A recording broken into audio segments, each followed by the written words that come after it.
Hello, hi guys. Sonali ब्लॉगमध्ये तुमचं खूप खूप स्वागत आहे. कशा आहात तुम्ही? मी आशा करते तुम्ही चांगलंच असाल. चला तर आजच्या नवीन व्हिडिओमध्ये मी तुम्हाला दाखवणार आहे. यांनी किराणा सामान आणलं आहे. ते पण एकदम असं शेतकऱ्याच्या इथून जरी म्हटलं तरी चालेल. इथे एक गाडी आली होती शेतकऱ्याची, तर मग तिथून आम्ही ते सामान घेतलं आहे. तर मी तुम्हाला दाखवते त्यांनी काय आणलं आहे. तर हे बघा गाईज, यांनी आज नाही कालच हे बाहेर गेले होते तर परीला आणायसाठी. तिथं त्यांना एक गाडी दिसली, छोटा टेम्पो होता तिथं. त्याच्यामध्ये खूप सारं सामान होतं. सगळं शेतकऱ्याचंच आहे. हे पूर्ण गावरान आहे. यांनी बघा किती आणलं आहे. हे तुम्हाला मी दाखवते आता एक एक काढून यांनी काय आणलं आहे. तर तुम्ही इथं बघू शकता. सर्वात प्रथम मी इथं आता काय म्हणतात त्याला, जवस. हे बघा इथं जवस बघा तुम्ही, एकदम गावरान आहे. ही ते शेतकरीच होते, त्यांनी पूर्ण गाडी भरूनच सामान आणलं होतं विकायसाठी. तर आता आम्हाला तर खूपच आवडतं सगळं काही गावरानच खायला. होती ही जी दाखवली मी तुम्हाला, ही मटकीची डाळ आहे. आणि ही जी आहे ही मुगाची आहे.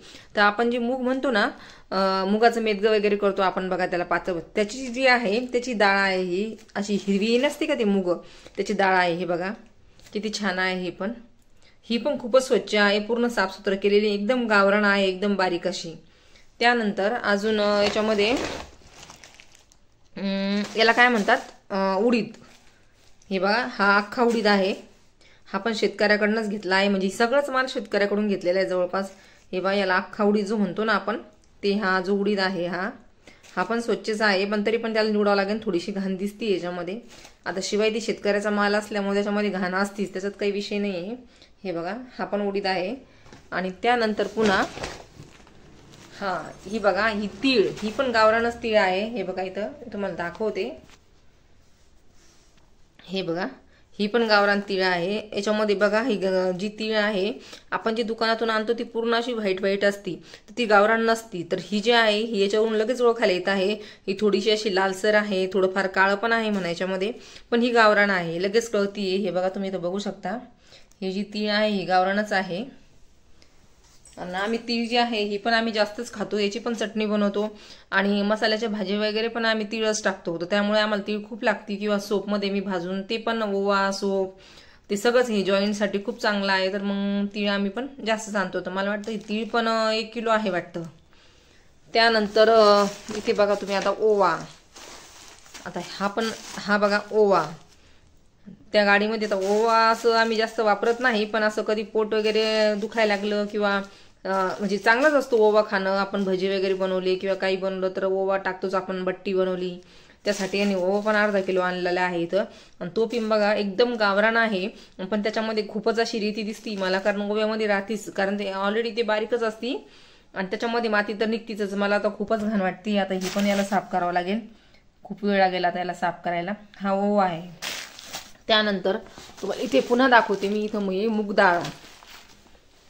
हे बघा मूग डाळ पण बघा तुम्ही किती स्वच्छ आहे, किती छान कलर आहे या मूग डाळीचा.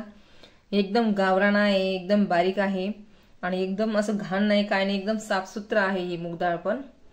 मूग डाळ पण छान लागते खाण्यासाठी. आणि याच्यामध्ये मूग डाळीमध्ये पण भरपूर प्रोटीन असतं, जसं तुरीच्या डाळीत असतं, पनीरमध्ये असतं, तर तसं याच्यामध्ये पण खूप प्रोटीन असतं मुगाच्या डाळीमध्ये. तर मग आम्ही ही पण कंटिन्यूच खातो. आणि मठाची जी डाळ आहे तुम्हाला पहिलंच दाखवलं मी, ही पण खूपच छान आहे, टेस्टी. त्यानंतर आता इथे आपण बघू शेंगदाणे. आता हे जे आहे शेंगदाणे, हे बघा हे पण शेंगदाणे आहे. हे एकदम गावरान आहे. जे आपल्या जे शेंगा नसतात का शेतामधले, अशा लालसर असतात बघा, अशा थोड्याशा बुटके बुटके शेंगा असतात त्या, अशा छोट्याच. तर आपण म्हणतो त्याला बुटकी शेंग म्हणतो बघा, तर त्या टाईप आहे हे शेंगदाणे पूर्ण. हे बघा एकदम गावरान आहे. आता याला मला असं वाटतं थोडंसं ऊन वगैरे द्यावं लागेल, नाही तर मग याचा असं ते वास येतो थोडासा, तर असे ओली ओली जर राहिले तर. हे बघा हे पण गावरान शेंगदाणे आहे. आता आम्ही कंटिन्यू डीमार्टवरूनच आणतो सामान, तर आम्ही तिथले शेंगदाणे आणतो. तिथले शेंगदाणे खूप मोठे मोठे असतात. पण आता ती गाडी आली होती त्यामुळे यांनी काय केलं, सगळं डाळी वगैरे जे आहे ते त्या गाडीतूनच घेतलं आहे. त्यासाठी मग इथं आणले आम्ही 1 किलो शेंगदाणे. आणि त्यानंतर पुन्हा अजून शेंगदाणे आहेत. त्यांना ते शेंगदाणे खूप आवडले होते, कारण ते असे छोटे छोटे होते ना, तर त्यांनी आधी 1 किलो घेतले आणि त्यानंतर नंतर अजून 1 किलो घेतले. हे बघा त्यांना वाटलं की गावरान शेंगदाणे आहे, ती गाडी पुन्हा कधी येईल आणि कधी नाही, तर त्यांनी पुन्हा 1 किलो शेंगदाणे घेतले. आता हे झाले 2 किलो शेंगदाणे. आता मला वाटतं हे मला 1 महिना 1-1.5 महिना सहज जातील, कारण आम्ही शेंगदाणे जास्त वापरत नाही. असं कधीतरी भाजी बनवली तरच टाकतो, नाही तर मग साबुदाणा वगैरे पोरांना खिचडीतच मी शेंगदाणे वापरते. चटणी सहसा मी बनवत नाही शेंगदाण्याची, एखाद्या वेळेला बनवते, पण जास्त करून तिळीची, जवसाची ह्या चटण्या असतात, हिरव्या मिरचीची, अशाच चटण्या बनवतात. त्याच्यामुळे आम्हाला शेंगदाणे बरेच दिवस जातात. मुलं काही खात नाही शेंगदाण्याची चटणी आणि अशी पण शेंगदाणे, तर मग ती मी भाजीलाच कधीतरी यूज करते. हे असं त्यांनी मग काल पूर्ण शेतकऱ्याचा हा माल आणला आहे. आणि त्यांच्याकडे जो छोटा टेम्पो त्याच्यामध्ये पूर्ण असंच कडधान्य होतं, सगळं कडधान्यच म्हटलं जाईल ना याला. तर आपण जे भिजवतो डाळी वगैरे मटकी, तर ते सर्व असंच होतं. मग यांनी सगळं घेऊन आलेले आहे.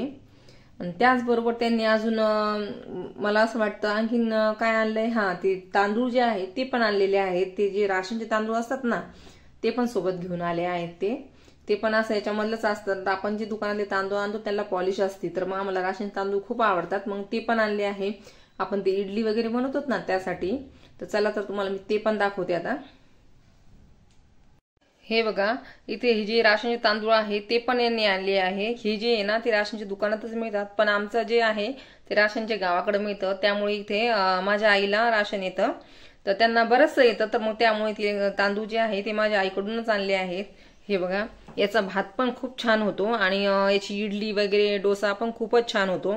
आपण जे दुकानातले आणतो त्याने इडली डोसा चांगलं होत नाही, राशन तांदूळच वापरायचे, त्यामुळे आम्ही हेच वापरतो स्वच्छ करून. आणि खायला पण खूपच टेस्टी लागतात. जे दुकानातले तांदूळ असतात त्याला पॉलिश वगैरे केलेली राहते, त्याच्यामुळे ते जास्त काही आणत नाही.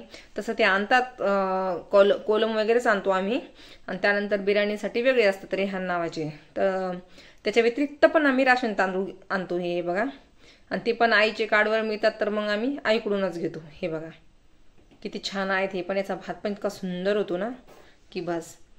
तर असं त्यांनी सामान जे आहे ते सर्व असं आणलं आहे शेतकऱ्यातून. तर मग मी तुम्हाला आता व्हिडिओ दाखवलंच आहे काय काय आणलं आहे. तर बाकी अजून बरंच सामान आणायचं बाकी आहे, पण हे जे आणलं ते म्हटलं तुमच्यासोबत शेअर करावं. तर हे बघा, मी तुम्हाला सर्व दाखवलं आहे त्यांनी काय आणलं काय नाही. तर त्यानंतर मी तुम्हाला सांगितलं होतं की ती जी जवस आहे त्याची मी चटणी बनवली आहे, आणि ती तुम्हाला मी दाखवते ती कशी बनवली आहे. तर हे बघा तुम्ही इथे बघू शकता, ही जी आहे ही जवसची चटणी आहे. हे बघा इथे ही मी आत्ताच केली आहे. याच्यामध्ये मी टाकले आहे जवस. जवस जी आहे ती अशी तव्यावर मी थोडीशी भाजून घेतली आहे, थोडीशी अशी गरम होईपर्यंत. त्यानंतर मी याच्यात टाकले आहे लसणच्या 3 ते 4 पाकळ्या, म्हणजे ते मोठ्या मोठ्या कांड्या असतात ना ते. आणि त्यानंतर मी टाकली हिरवी मिरची आणि थोडीशी कोथिंबीर. तर ह्या असं मी तव्यावर भाजून घेतले आहे. फक्त जवसच भाजली आहे आणि मिरच्या पण भाजल्या आहे, आणि लसण वगैरे नाही भाजला. लाल मिरची भाजली आणि जवस हे भाजून घेतलं. आणि ते पण असं मिरची पावडर नाही टाकलं. ज्या मिरच्या असतात ना अशी लवंगी मिरची, आमच्याकडं लाल कलरची शेतामधलीच आहे, ती पण आमच्या घरच्या शेतातली आहे. तर ती मी भाजून याच्यामध्ये असं मिक्सरला फिरवलं आहे सगळं भाजून, त्यात लसण कोथिंबीर टाकून, आणि ही अशी चटणी बनवली आहे. तुम्ही इथं बघू शकता. जवसाची चटणी खायला पण खूप छान लागती, खूप टेस्टी लागती. आणि याच्यामध्ये जास्त आम्ही असं ऑइल पण टाकलं नाही, कारण आम्हाला असं ऑइली आवडत नाही त्याच्यामुळं. तर ही अशी फिरवली, आणि आता तुम्ही जेवणासोबत कोणती जरी भाजी केली तर तुम्ही ही खाऊ शकता. खूपच सुंदर लागते, आणि आपल्याला जे जॉईंट पेनचा ज्यांना त्रास आहे त्याच्यासाठी तर खूपच चांगली आहे. तीळ असो किंवा जवस असो, तर ही तुम्ही नेहमीच बनवायला पाहिजे. मी पण नेहमीच बनवते आणि माझ्या घरात कंटिन्यू ही चटणी असते. तर म्हटलं चला आज तुमच्यासोबत शेअर करावं. आज जवस आणलीच आहे तर मग दाखवा व्हिडिओमध्ये. तर अशी आहे ही जवसाची चटणी. चला तर मग माझा व्हिडिओ तुम्हाला कसा वाटला, तर व्हिडिओ कसा वाटला तुम्ही मला ते कमेंटमध्ये नक्की सांगा. आणि माझ्या व्हिडिओला लाईक करा, शेअर करा, आणि माझ्या चॅनलला सबस्क्राईब करा. बाय. पुन्हा भेटूया नवीन व्हिडिओमध्ये.